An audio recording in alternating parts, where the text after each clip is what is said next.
సుహాసిని గారు, రాఘవ బావగారు తెచ్చిన నగలు కూడా సర్దుకోండి, మర్చిపోకండి. సుహాసిని గారు, మీరు వెళ్ళి టెంపుల్లో వెయిట్ చేస్తూ ఉండండి. మీరు వెళ్ళిన కొద్దిసేపటికి నేను భూమి అక్కడికి వచ్చేస్తాం. ఆ తర్వాత అన్నయ్యని రమ్మని చెప్తాం. మనందరం ఒకేసారి వెళ్తే అలేఖ్యకి అనుమానం వస్తుంది. మనం ఎక్కడికి వెళ్ళామని ఆరా తీస్తుంది. అలాగే మాధవ్, ముందు నేను వెళ్తాను. జాగ్రత్త సుహాసిని గారు.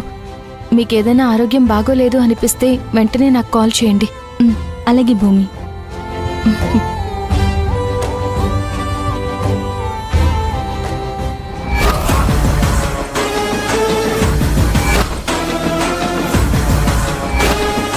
ఏంటి భూమి, ప్రియదర్శినితో కబుర్లు చెప్తూ ఉన్నారు? మీరేదో పెళ్లికి వెళ్ళాలన్నారు, ఇంకా బయలుదేరలేదా? పెళ్లి సాయంత్రం కదా, కాసేపు ఆగి బయలుదేరుతాంలే. ఓ అవును మాధవ్, బాగా కావలసిన వాళ్ళ పెళ్లికి వెళ్తున్నారు. మరి మీ ఆవిడికి కొత్త బంగారం ఏం కొనలేదా?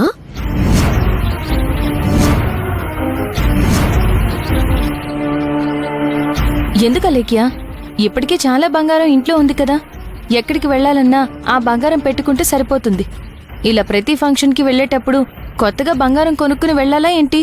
లేకపోతే కొత్త బంగారం వేసుకుంటేనే రానిస్తాము అని రూల్ ఏమైనా పెట్టారా? రూల్స్ ఎందుకు పెడతారులేమ్మా, కాకపోతే మన ఆడవాళ్ళకి కొత్త నగలు పెట్టుకోవటం ఇష్టం కదా. అందులోనూ తెలిసిన వాళ్ల పెళ్లి, చుట్టాలందరూ వచ్చే చోటుకి వెళ్తున్నారు కదా. కొత్త నగలు వేసుకుని వెళ్తే అదో సంతోషం.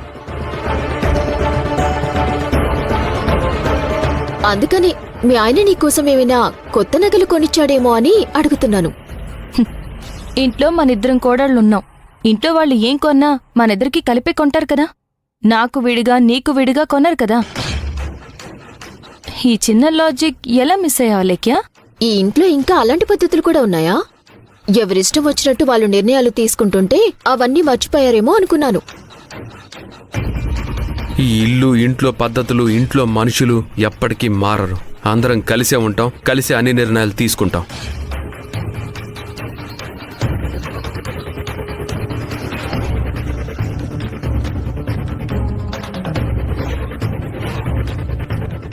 బాగా చెప్పావు మాధవ్. అలేఖ్యకి సమాధానం అలాగే చెప్పాలి.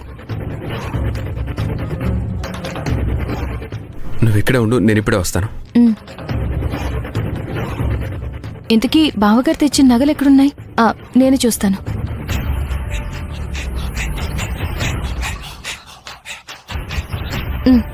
పెట్టుకోండి.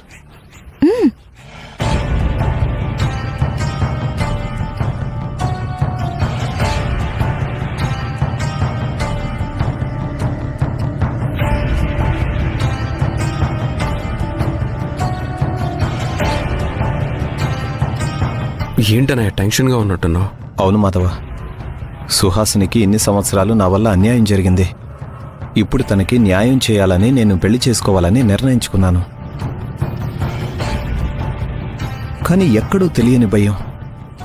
అమ్మా నాన్నలకు తెలియకుండా పెళ్లి చేసుకుంటూ వాళ్ళని మోసం చేస్తున్నానేమోనన్న బాధ. అలాగే రేపొద్దున అలైకేకి తెలిస్తే సుహాసిని ఎలాంటి మాటలు అంటుందోనని చిన్న భయం. ఇవన్నీ కలగలిసి మనసంతా గందరగోళంగా ఉందిరా. జీవితంలో నాకెప్పుడు ఇటువంటి పరిస్థితి అయితే ఎదురు కాలేదు. చూడన్నయ్య, నీ పరిస్థితి నేను అర్థం చేసుకోగలను. కానీ నువ్వు తీసుకున్న నిర్ణయం కరెక్ట్ అన్నయ్య.